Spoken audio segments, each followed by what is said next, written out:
నెలకి 50,000 నుండి 60,000 ఆదాయం రన్ టైలర్ యాప్లో ఆర్డర్ కంప్లీట్ చేసి పేమెంట్ పొందండి. శోభన్ బాబు గారు నిజంగా అందానికి ప్రాముఖ్యత ఇచ్చేవారు అని అంటారు. ఎంతవరకు నిజం అనుకోవచ్చు? అంటే నా అందాన్ని నన్ను అలానే వాళ్ళ మనసుల్లో గుర్తుపెట్టుకొనివ్వండి, ఇలా వద్దు అని చెప్పేసి అక్కడ అందుకే రిటైర్మెంట్ తీసుకున్నారు అంటారు. ఎంతవరకు నిజం? అది 100% నిజం. యాక్చువల్లీ ఎందుకంటే ఆయన ఇద్దరు హీరోయిన్ సినిమాలు ఎక్కువ చేస్తారు. ప్లస్ పబ్లిక్లో లేడీస్ కానీ ఎవరైనా ఏమంటారంటే సౌండ్ బాబు మంచి అందగాడే అంటారు. ఇప్పుడు ఆ అందగాడన్న దీన్ని మనం మేకప్లో కానీ విగ్గుల్లో కానీ క్యారెక్టర్లో కానీ మెయింటైన్ చేయకపోతే అరే ఎలా అయిపోయాడు ఏంట్రా సౌండ్ బాబు అనుకుంటారని, ఒకవేళ వేరే రకంగా చూసినా నన్ను అలా చూసిన వ్యక్తులు ఎలా అనుకుంటారనే ఉద్దేశం ఆయన భావన ఎక్కువ ఉండేది. అందుకని ఒక హీరోగానే మనం చేసాము, హీరోగానే రిటైర్ అయిపోతాం, మళ్ళీ క్యారెక్టర్గా మనం వద్దు. ఏదైనా సరే ఏ సినిమా చేసినా ఆల్మోస్ట్ మనం హీరో చేయనప్పుడు క్యారెక్టర్ ఆర్టిస్ట్ కానీ అంటారని ఇక ఆయన ఉద్దేశంతో అందాన్ని ఉన్నన్నాళ్ళు అందాన్ని కాపాడుకుంటూ ఎక్కడన్నా మేకప్ ఏదైనా టీడైనా అన్ని చూసుకుంటూ కంటిన్యూ అయ్యేవాళ్ళు అనమాట. ఎక్కడో ఒకసారి బయటకు వెళ్తే అక్కడ ఎవరో ఒక ఆవిడ పెద్దవారు అయిపోతున్నారండి అన్నందుకు బాగా ఫీల్ అయ్యారని, తర్వాత ఒక 10 సంవత్సరాల పాటు ఇంట్లో నుండి బయటికి రాలేదు, ఇంట్లోనే ఉండిపోయారని అంటూ ఉంటారు. అయితే అదేం లేదు, జనరల్ గా బయట రిలేషన్స్ కానీ మా ఊరు వచ్చినప్పుడు కానీ పెళ్లికి కానీ ఆయన మాక్సిమం వితౌట్ మేకప్ తో వస్తారు. అంటే అక్కడక్కడ ఎవరన్నా ఫ్యాన్స్ సడన్ గా చూసి అంటా ఉంటారు కదా, అలా అనుకుంటారు. అయితే ఇంకోటి కూడా ఏంటంటే ఏదన్నా మ్యారేజ్ కానీ ఫంక్షన్ కానీ ఎక్కువ వెళ్తానికి ఇష్టపడేవారు కాదు. ఎందుకు ఇష్టపడేవారు గారు అంటే అక్కడ పెళ్లి important, function important. As a హీరోగా నేను గెప్పుకొని వచ్చాను అనుకో, అది మర్చిపోయి అందరూ మన చుట్టూ ఉంటారు కాబట్టి చాలా మోస్ట్ ఇంపార్టెంట్ తప్ప కొన్ని మ్యారేజ్లు కూడా అవాయిడ్ చేసేవారు. ఆయన ముందే చెప్పేవాళ్ళు నేను ఆశీర్వదిస్తాను ఇక్కడి నుంచి, కానీ నేను రావటం అనేది దాని ఇబ్బంది ఉంటుంది అని చెప్పేవారు. బాగా ఇంపార్టెంట్ మ్యారేజ్ మాత్రం ఆ ఫంక్షన్లు మాత్రం వెళ్ళేవాళ్ళు. శోభన్ బాబు గారు ఎక్కువగా ఒంటరిగా ఉండడానికి ఇష్టపడతారు అంటారు. ఒంటరి అనేది ఏం లేదు కానమ్మా, ఇంటి దగ్గరికి వచ్చిన తర్వాత సినిమా విషయాలు ఎక్కువ మాట్లాడరు. ఇప్పుడు యాక్చువల్గా ఆయనతో పాటు ఏమైందంటే మైలవరంలో చదువుకునేటప్పుడు ఒక హిందీ మాస్టర్ ఉండేవారు. ఆ మాస్టర్ ఏంటంటే నువ్వు బాగున్నావు, ఆర్టిస్ట్గా ట్రై అయ్యి ఆర్టిస్ట్ అవుతావు అని చెప్పారనమాట. అది ఆయనకి మైండ్లో ఉంది. అప్పుడు ఈయన సక్సెస్ అయిన తర్వాత ఆయన రిటైర్ అయ్యారని తెలుసుకొని ఆయన్ని ఇంటికి పిలిపించుకున్నారు. ఆఫ్టర్ రిటైర్ మాస్టర్ కూడా ఏం చేయలేరు కదా ఊర్లో, నా దగ్గర ఉండండి మనం అలా సినిమాలకి వాటికి వెళ్తా ఉందాం అని చెప్పి ఆయనే కొంత అమౌంట్ ఇచ్చి ఇల్లు ఇచ్చి రెస్పెక్ట్ ఇచ్చి ఆయన తీసుకున్నారు. అలానే ఇంకా రెడ్డి గారు ఒక అతను ఉండేవాళ్ళు, ఆయన డైరెక్షన్ డిపార్ట్మెంట్లో ఉండి సౌండ్ బాబు గారు స్టార్టింగ్లో కొంత హెల్ప్ చేశారంట. తర్వాత ఆయన ఆర్థిక పరిస్థితి కూడా తెలుసుకొని మనోడు సక్సెస్ అవ్వలేదు అని చెప్పి అతన్ని కూడా తీసుకొచ్చి అతనికి కొంత అమౌంట్ ఇచ్చి అతనికి రూమ్ ఇచ్చి ఆయనతో పాటు ఉంచుకునేవాళ్ళు. ఈ ఏంటంటే వీళ్ళిద్దరు విషయాలు ఏంటంటే వీళ్ళు ముగ్గురు కంపల్సరీ కార్లో వెళ్తారు కదా, వెళ్ళినప్పుడు పక్కకి వెళ్ళి బయటకు వెళ్ళిపోయి ఓ పక్కన కూర్చొని ముగ్గురు చిన్ననాటి విషయాలు కానీ లేకపోతే ఊరి విషయాలు కానీ వాళ్ళ ఊరి విషయాలు వీళ్ళ ఊరి విషయాలు కానీ అయ్యే ఎక్కువ డిస్కస్ చేసేవాళ్ళు. సినిమాకి సంబంధించిన ఏంటంటే డైరెక్షన్ డిపార్ట్మెంట్ వాళ్ళందరూ చూసుకుంటారు, మనం ఎక్కువ స్ట్రెస్ అయ్యే పని ఉండదని ఆలోచనతో ఆయన కొంచెం ఒంటరిగానే వీళ్ళతోనే కూర్చుంటారు అనమాట. ఇక ఇంపార్టెంట్ డైరెక్షన్ డిపార్ట్మెంట్ కానీ లేదా డైరెక్టర్ గారు కానీ ప్రొడ్యూసర్ కానీ వాళ్ళు కావాల్సినప్పుడు వాళ్ళు మాట్లాడుకుని వెళ్ళిపోతూ ఉంటారు. సినిమాని గడప దగ్గరే వదిలేసి రావడం శోభన్ బాబు గారికి అలవాటు. అంతేనమ్మా, అంతే. ఇంటి దగ్గర కూడా ఎక్కువ అసలు మాట్లాడరు. ఏదైనా కొత్త ప్రొడ్యూసర్ అడ్వాన్స్ చేయడానికి వచ్చినప్పుడు లేకపోతే కొత్త డైరెక్టర్ స్టోరీ చెప్పడానికి వచ్చినప్పుడు, అంటే కొత్త సినిమాకి కొత్త డైరెక్టర్ అంటే ఇప్పుడు గోదావరి రెడ్డి గారు చాలా సినిమాలు చేస్తుంటారు, మళ్ళీ కొత్త సినిమా చేసేటప్పుడు కొత్త స్టోరీ కదా, జస్ట్ అప్పుడు ఆ సమయంలో మాత్రమే ఇంటికి సంబంధించినప్పుడు ఇంటి దగ్గర జస్ట్ తెలుసుకుంటారు. తెలుసుకొని ఫైనల్గా ఏం చెప్తారంటే ప్రొడ్యూసర్ కూడా మీరు నా బిజినెస్ అవన్నీ డిస్ట్రిబ్యూటర్తో డిస్కస్ చేసుకుని మనం ఎంత బడ్జెట్ పెట్టగలం ఏంటి అనేది డిస్కస్ చేసుకొని మీరు ప్లాన్ చేసుకోండి. డైరెక్టర్ గారికి ఏం చెప్తారంటే ఈ స్టోరీ నా మీద నాకు ఎంతవరకు ఉపయోగపడుద్ది ఏంటి, ఫర్దర్గా ఈ సక్సెస్కి మీరు ప్లాన్ చేసుకుని ఏమైనా చేంజెస్ ఉంటే చేసుకోండి అని అంతవరకే ఆయన చెప్తారు. మిగతాదంతా అవుట్లుక్కే అంటారు అనమాట. సంపాదించే ప్రతి రూపాయికి విలువ ఇవ్వాలి అని ఆయన ఎవరినైనా చూసి వీళ్ళు ఇలా అయిపోయారు మనం అలా అవ్వకూడదు అని ఎవరైనా చూసి అనుకున్నారా అండి? డెఫినెట్గా ఫస్ట్ నేను చెప్పాను కదా, ఇప్పుడు మనం పేర్లు చెప్పాలంటే సావిత్రి గారు, రాజనాల్ గారు, ఇంకా కొంతమంది ఉన్నారు. ఎండింగ్లో వాళ్ళ ఇబ్బందులు మనకి కంపల్సరీగా తెలుసు కాబట్టి ప్లస్ ఆయన పడిన కష్టం ఫస్ట్ తెలుసు. ఇప్పుడు నేను 20 కిలోమీటర్లు సైకిల్ మీద వెళ్ళి 100 రూపాయల కోసం రాలేదని బాధపడ్డారు, వెళ్ళేటప్పుడు వెళ్ళి ఆనందం వచ్చినప్పుడు ఉండదు కదా, ఇవన్నీ మైండ్లో గుర్తుపెట్టుకొని మళ్ళీ ఎక్కడన్నా గ్యాప్ వస్తే మళ్ళీ ఒక రేంజ్కి వెళ్ళిన తర్వాత మళ్ళీ గ్యాప్ వచ్చింది ఇంకా కష్టం. రేంజ్లో రాకముందు గ్యాప్ వచ్చినా మనకేం తెలియదు, ఎవరికి తెలియదు. ఒక రేంజ్ వచ్చాక గ్యాప్ వస్తే ఆ కష్టాన్ని ఎలా భరించాలి అనే భయంతో ఏంటంటే మ్యాక్సిమం ఆయన అవకాశాలు అలా వచ్చినాయి, డబ్బు అలా ఉంది కాబట్టి ఎక్కడెక్కడ 90% సేఫ్లో పెట్టుకొని రిటర్న్స్ తీసుకోగలిగారు ఇది రిటైర్మెంట్ అయ్యానికి.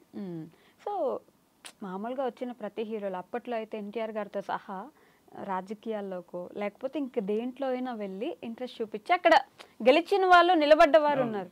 ఈయన రాజకీయాల్లో కానీ అసలు ఇంక ఏ విషయం డైరెక్షన్లో కానీ దేంట్లోకి ఎందుకని వెళ్ళలేదు? ఆయన ఏమంటారంటే నేను అనుకోకుండా ఆర్టిస్ట్ అయ్యాను, ఓకే. భగవంతుడి దయ వల్ల హీరోకి సక్సెస్ అయ్యాను.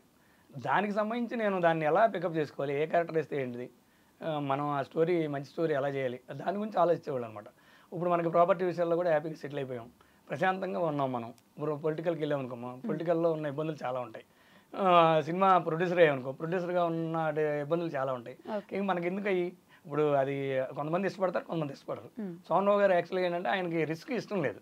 దాంతో ఇప్పుడు రిస్క్ ఎందుకు ఇష్టం లేదు అనేది కూడా నేను 100% చెప్పగలను. సక్సెస్ అనేది పర్సంటేజ్ తక్కువ ఉంటుంది కాబట్టి మళ్ళీ మనం రిస్క్లోకి ఎందుకు. ఇప్పుడు ఎవరైనా చెప్పాక ఇందాక కొత్త ప్రొడ్యూసర్ ఎవరైనా వచ్చినా కూడా ఆయన దగ్గర ఆయనతో సినిమా తీయడానికి వచ్చినా కూడా నా మార్కెట్ ఎంత ఉంది, ఏంటి బడ్జెట్ ఎంత పెట్టగలుగుతాం, ఈ స్టోరీకి ఏ హీరోయిన్ అయితే బెటర్ ఉంటుంది, ఏ డైరెక్టర్ అయితే బెటర్ ఉంటుంది, అన్ని జాగ్రత్తగా ఆలోచించుకుని తర్వాత నాకు అడ్వాన్స్ ఇవ్వండి అని చెప్పేవాళ్ళు. ఎందుకు అలా చెప్పేవాళ్ళు అంటే తర్వాత సోమన్ బాబు గారితో సినిమా తీసాం, అరే మళ్ళీ ఫ్లాప్ అయిందే, మనం లాస్ అయిపోయామనే భయం ఆయనకి, ఆయన గురించి అలా అనుకుంటారని కూడా ఉంటుంది అనమాట. రెండు సినిమా తీయడానికి వచ్చిన వాళ్ళకి కూడా ఫస్ట్ చెప్పేది అంటే సెకండ్ ఇన్కమ్ ఏదన్నా ఉంటేనే తొందరపడి వచ్చినా మనకి భయం ఉండదు, ఇది ఇక్కడ సక్సెస్ అవ్వకపోయినా ఆ ఇన్కమ్ ఉపయోగపడుద్ది.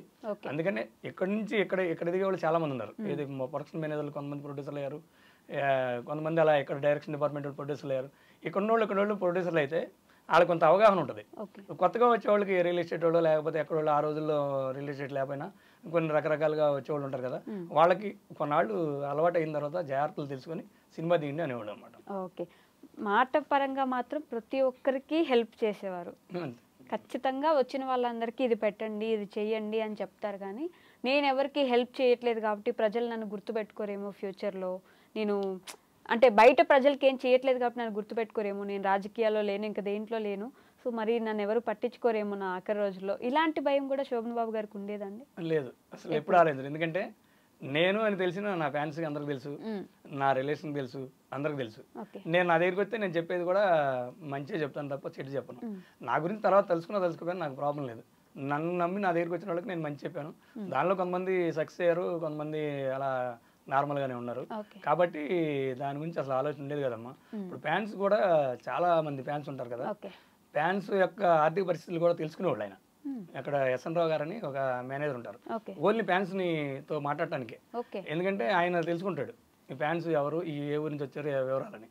ఒక మిడిల్ క్లాస్ ఫ్యాన్స్ ఈయన వీరామని తెలిసిన తర్వాత అతను ఏదన్నా స్వీట్ బాక్స్ కానీ దండలు కానీ తెస్తే వెంబడే చెప్పేస్తారు, నానా ఇది నువ్వు ఇంటికి తీసుకెళ్ళు. ఇప్పుడు నా దగ్గరికి నువ్వు వచ్చావు అభిమానంగా, కానీ నువ్వు ఇది మీ ఇంటికి తీసుకెళ్తే వాళ్ళు సంతోషపడతారు పిల్లలు. నువ్వు కష్టపడి తెచ్చావో ఎలా తెచ్చావో నాకైతే తెలియదు.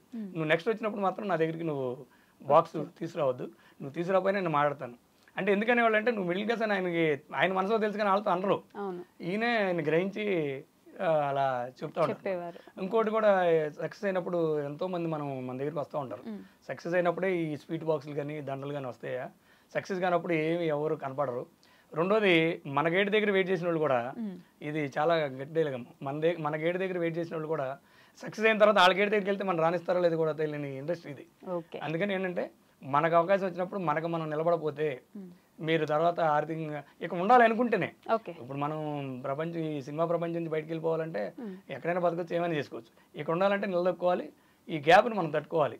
అందుకని దానికి ఎప్పుడు జాగ్రత్త చెప్పేవాళ్ళు అనమాట. ప్రతిసారి దాని గురించి ఆలోచించేవారు కదా, గ్యాప్ వస్తే ఏం చేయాలి, గ్యాప్ వస్తే ఏం చేస్తారు. అవును, అందుకని మనం కూడా చెప్తాను మీకు. ఇప్పుడు వీరాభిమానులు చాలా మంది ఉన్నారు, వాళ్ళకి వచ్చినప్పుడు కూడా ఇలా చెప్పబట్టి, ఇప్పుడు కర్నూలులో సుధాకర్ అని ఆయన విగ్రహం, ఆయన విజయ్ గారు అని ఆయన, అందరు కలిసి 2-3 కలిసి విగ్రహం పెట్టారు. విగ్రహం పెట్టిన తర్వాత నేను వాళ్ళు కలిసినప్పుడు కానీ రాజమండ్రిలో శ్రీనివాస్ గారని, ప్రసాద్ గారని, ఇట్లా సోమబాబు సేవా సమితి వాళ్ళు విగ్రహం పెట్టారు. అలానే మళ్ళీ విజయవాడలో పెట్టారు. అప్పుడు నేను అడిగే ఉన్నాను, మరి ఏందమ్మా మీకు ఎంత అభిమానం, అసలు ఎక్కడి నుంచి వస్తుంది ఏంటని అడిగేవాడిని. అప్పుడు వాళ్ళు ఒకటే చెప్పేవారు, సోమబాబు గారు మాకు ఏమి ఇచ్చారని కదయ్యా, మీకు ఇండస్ట్రీలో మీ వాళ్ళు మీకు ఎలా చెప్పారో మేము ఫ్యాన్స్గా వచ్చినప్పుడు మాకు ఇలా జాగ్రత్త పడని అని చెప్పారు. యాజ్ మేము ఆయన మాటని ఈరోజు ఒక ఏజ్కి వచ్చిన తర్వాత సక్సెస్ అయ్యాం. ఆయన వెళ్ళిపోయిన తర్వాత మేము మాకు ఆయన చేసిన సహాయానికి కానీ మంచి మాటకి గుర్తుగా మేము ఆయన విగ్రహాలను మేము పెట్టుకుంటున్నాము అని చెప్పారు. బహుశా నేను 4-5 విగ్రహాలు పైన ఉన్నాయి, పెద్ద విగ్రహాలు, చిన్నవి కూడా చాలా ఉన్నాయి. మరి ఏమి చేయకపోయినా అభిమానులు మరి ఎందుకు ఉన్నారో మీకే అర్థమవుతుంది. తర్వాత ఇంకోటి చెప్పాలమ్మా, తర్వాత ఇంటి దగ్గర మద్రాసులో కూడా సోమరావు గారి బాబు పెట్టాడు, కన్నర్జేష్ గారు వాళ్ళ ఇంటి దగ్గర. ఈ రోజు నిజం చెప్పాలంటే అక్కడ అన్ననగర్కి వెళ్ళే దారిలో ఉంటుంది, మేతా నగర్. గూగుల్లో కూడా ఆ అడ్రస్ సోమన్ బాబు విగ్రహం అనే అడ్రస్ కేర్ ఆఫ్ అడ్రస్గా అలా ఇది నిలబడిపోయింది. ఓకే.